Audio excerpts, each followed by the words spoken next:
tiny cells compared to red cells and the even bigger white cells, but how much importance they have in our body. And I come from Chennai in India. It's not so long, I just had to do the overnight journey to get here, but the cities and the culture are so similar, and as I said, I always love coming here. So southern India, and in Chennai for hello we say Vanakkam. And two topics given to me are when you have too few platelets, but how it hurts the body. So first time we talk about ITP and platelet disorders, and the second one about marrow failure syndromes, why we should know about them. So that is topic 2. So a lot of things have been developing in ITP. First thing is about terminology. Before we used to talk about idiopathic thrombocytopenia. Idiopathic means we don't know why it happens. We no longer use that term. So there are 3 phases of ITP. One is newly diagnosed, another one is persistent, another one is chronic. Because all of us know ITP is a disorder of the immune system. So it's no longer idiopathic.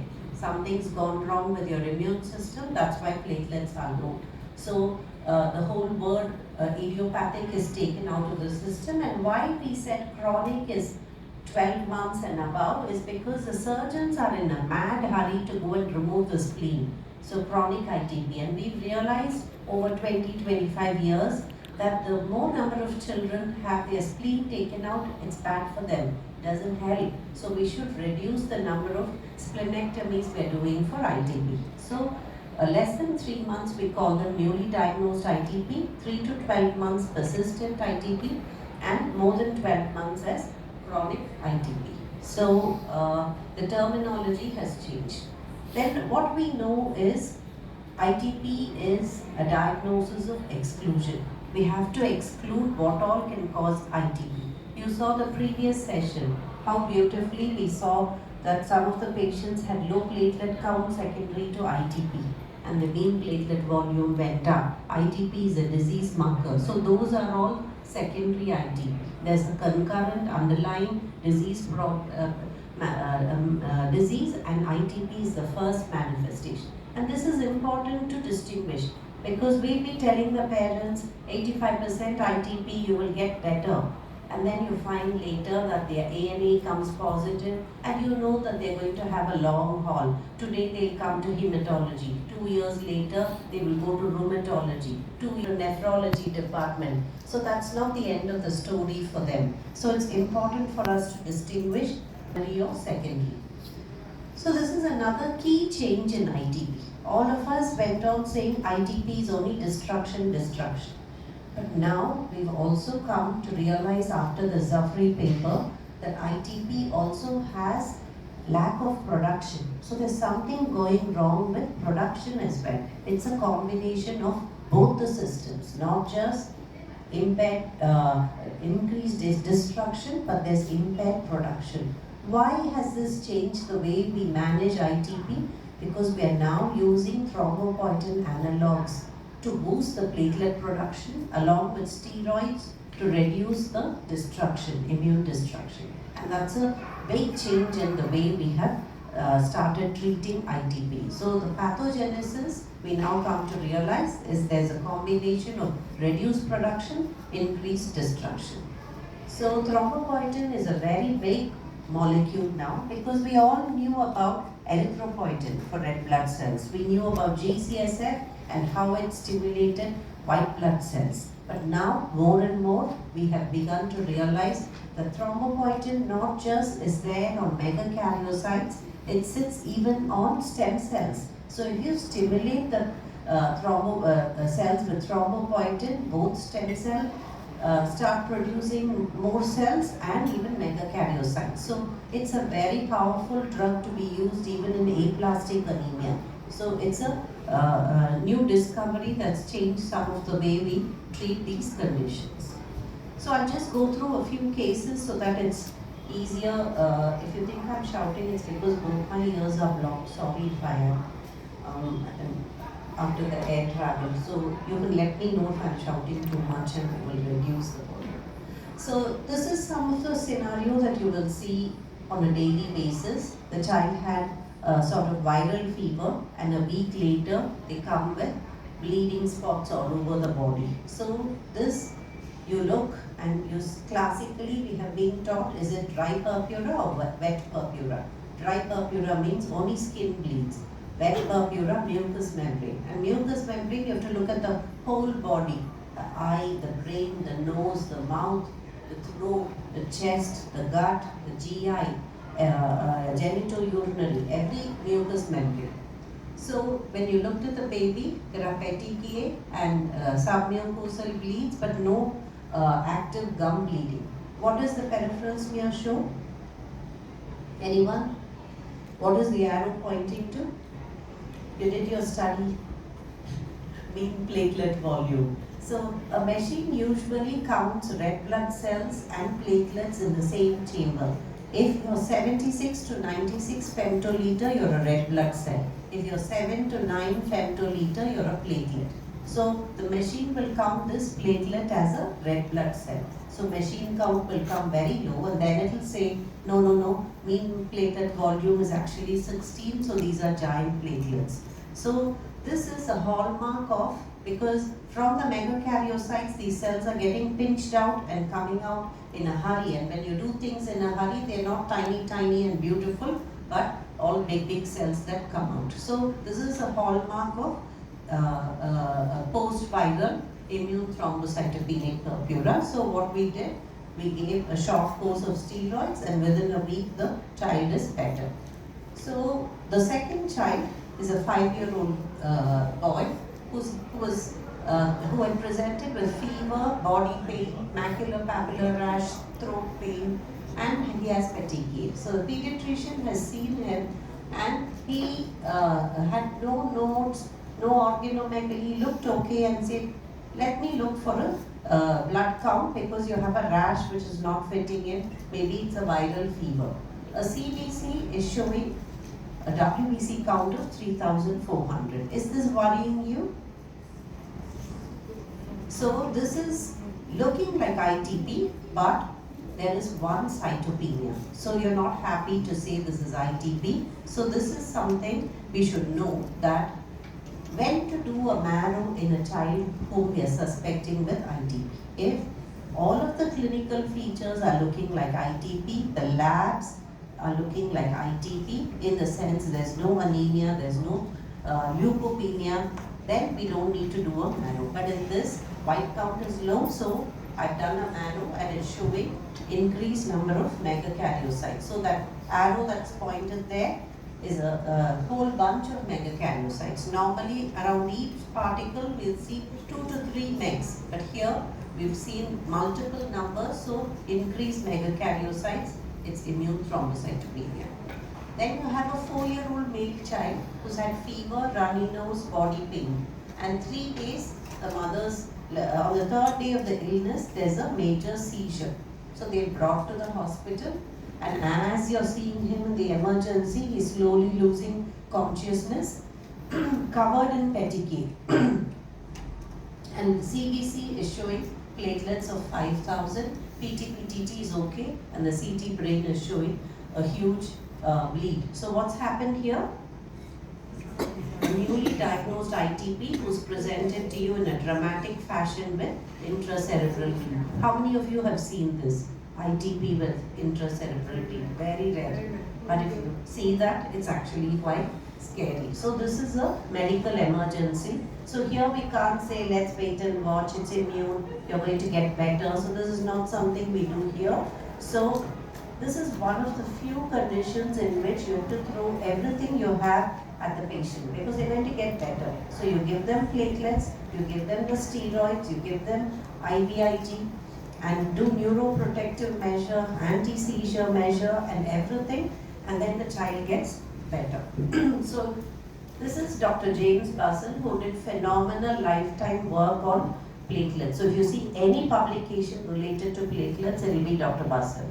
And he said, you are pediatrician, you have to tell your mothers that this is ITP. Platelets are low, but don't look at that number and start panicking. Because what's the normal count, doctor? 150,000. What does your child have? 3,000. So it's scary because they won't get discharged. They'll never go home until you've normalized the count. So his study clearly showed that very, very rare for ITP children to bleed. If they presented to you with hematuria, there is an impending intracerebral bleed. If they've had low platelets and they've had head injury, then there is a chance of intracerebral bleed. So these are, hyperactive children. They are jumping around, and if they have a trauma, bad timing, then they can have a bleed. So this is just for us to remember, because we have to feel confident. The more platelets you give to these children, if they are running around, the antibodies are going to consume these platelets. So there's no point in giving platelets. So you have to know when to use and use them effectively. So newly diagnosed ITP is someone who has ITP less than 3 months, and it's really a good paper to read, the ASH guidelines of 2019, how to evaluate all simple things which we can do in our office practice. We don't need any fancy equipment. So a marrow you would do if they come with persistent fever, or they have bone pain or any other cytopenias. When you start feeling lymph nodes, liver, spleen, it's not ITP. You have to do a marrow. And so these are the things for which you would do a marrow. What medication can I give? IVIG, they can afford, so I will give. But IVIG needs admission, and sometimes IVIG is a drug. In itself, it can cause aseptic meningitis, and then they have a headache. Then you worry, have they bled in their brain? You should have a CT scan done. So you can decide whether you want to use 1 to 2 milligram per kg of bread, 7 days, or IVIG. And the recommendation is give it for 7 days and stop. Don't continue. So gone are the days where we used to make these children all into a nice fat bubble, because by the time 4 weeks they're all pushing, going so much steroids that we've given. If you think it's newly diagnosed ITP, give 7 days of steroids or 1 dose of IVIG and follow them up. There's no need to continue all of these medications. So 0.6 per kg of Dexa also for 4 days will do. So emergency treatment, we need to give both steroids and IVIG and platelets, especially if they have GI bleed. And platelet transfusions we use only for major bleeds, GI and intracerebral.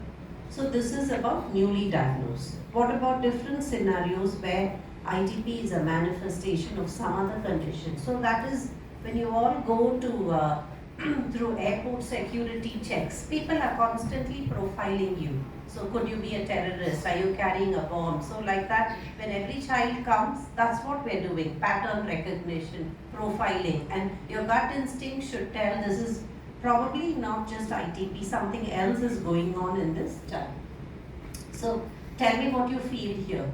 A 15-year-old girl, epistaxis, so 15 years itself I will sit up. That's not the usual age group for an immature immune system. Immature immune system are the less than 5-year-olds.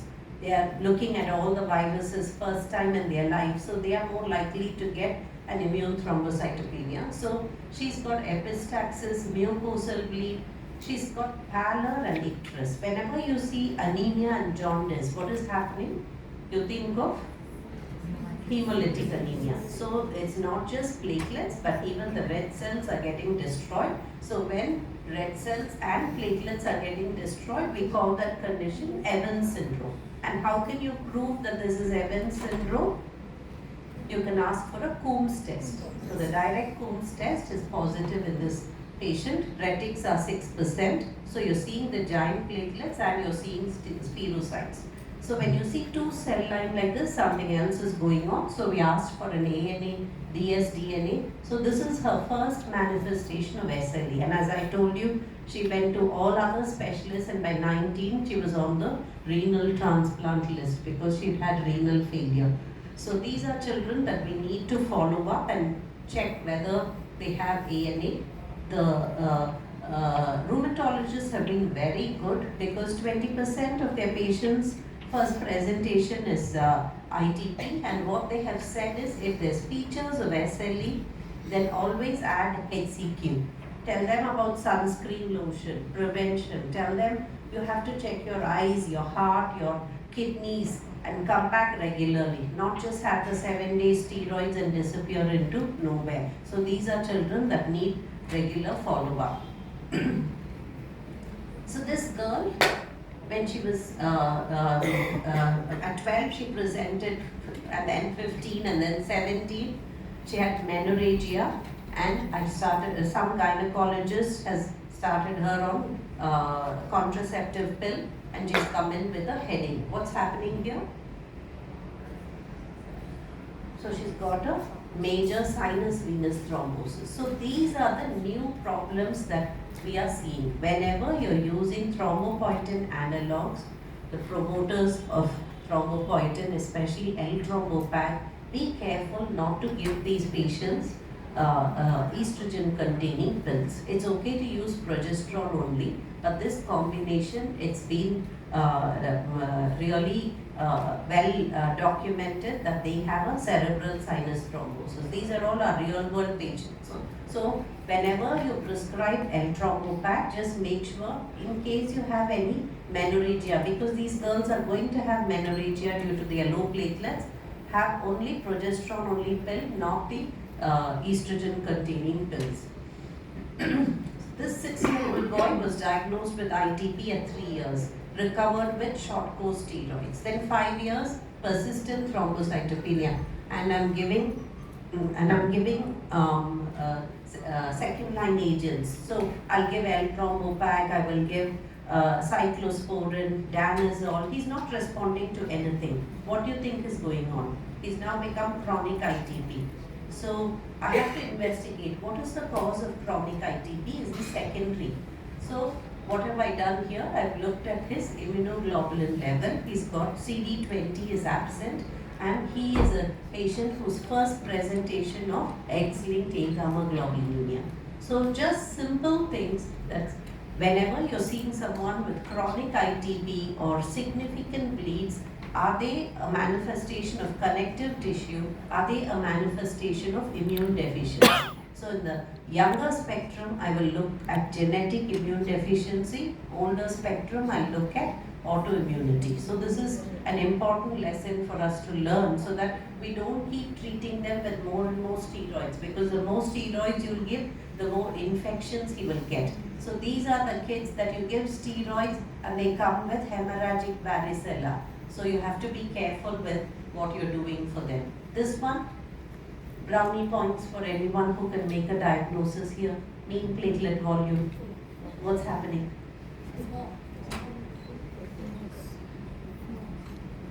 Only one diagnosis. Wiskott-Aldrich. Perfect. So this is a triad of thrombocytopenia, recurrent infections, and eczema. So this is inflammatory bowel disease. So this is Wiskott-Aldrich. Only condition where the mean platelet volume will be less than the normal. So very, very tiny platelets. So this is a baby that we diagnosed early and transplanted.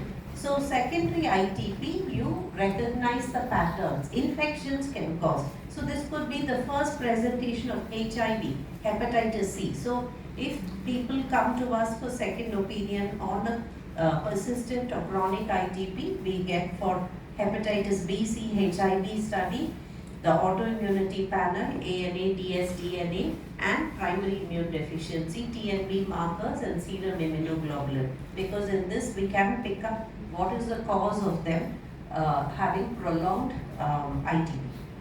The third group is chronic. Now these are the parents that completely, I think it's not possible in your country, but the child will be this size and their file will be this size because they've seen multiple doctors, because they think changing the doctor is going to improve their platelet count. So chronic ITP is a big problem because 20% of our patients will go into chronic ITP. And there's no standard of care. What are we going to do? Because if you say to a parent, platelets are 5,000 but he's not bleeding, let him go out and play. And the mother's scared. So the quality of life gets really restricted and they are very worried and they keep coming back to your OP. And so this was a very good study, I wish.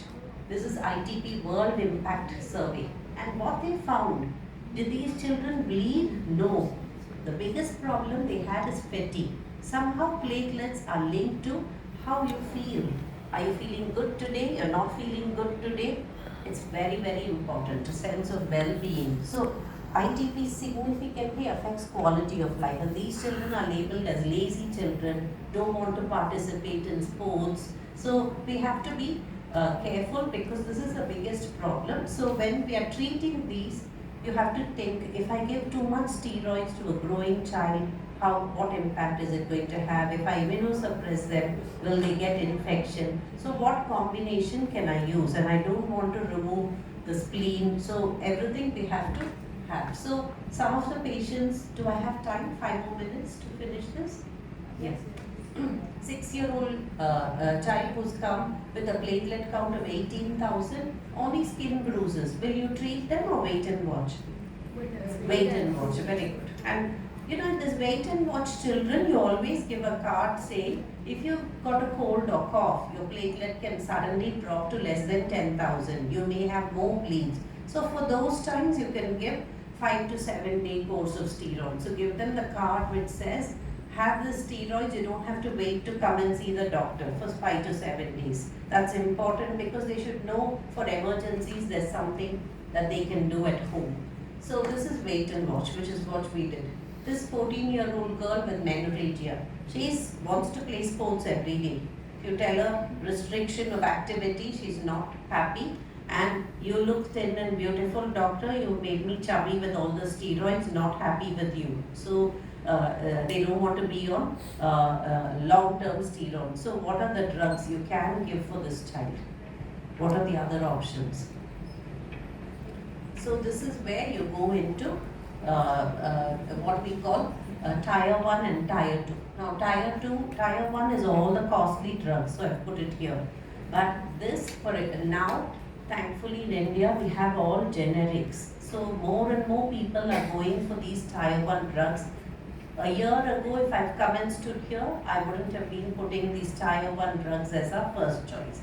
But now, because L-Thrombopac and Romiplastin, these are 2 thrombopoietin analogs which act in different methods. So if the child doesn't respond to L-Thrombopac, I can give Romiplastin. Romiplastin is subcutaneous once a week. L-Thrombopac I have to take as a tablet on empty stomach on a daily basis. Both costs are the same. So you can decide which one do you prefer. Stick to the same drug so that you have an idea. If you're doing L-Thrombopac, you have to follow up the SGPT because it can be hepatotoxic. Always combine it with initial low-dose steroids. They never act on their own. So you have to combine it with low-dose steroids. Rituximab is a magic drug because this is actually something we call medical splenectomy. So you use it with care. And nowadays, more we are using it for those teenagers, girls who have SLE. So that is the one portion where we're not preferring thrombopoietin analogs but go directly for rituximab because it cuts off the path of SLE early in the course. The second tier, so Petit study again said that platelets rarely cause problems, it's more fatigue.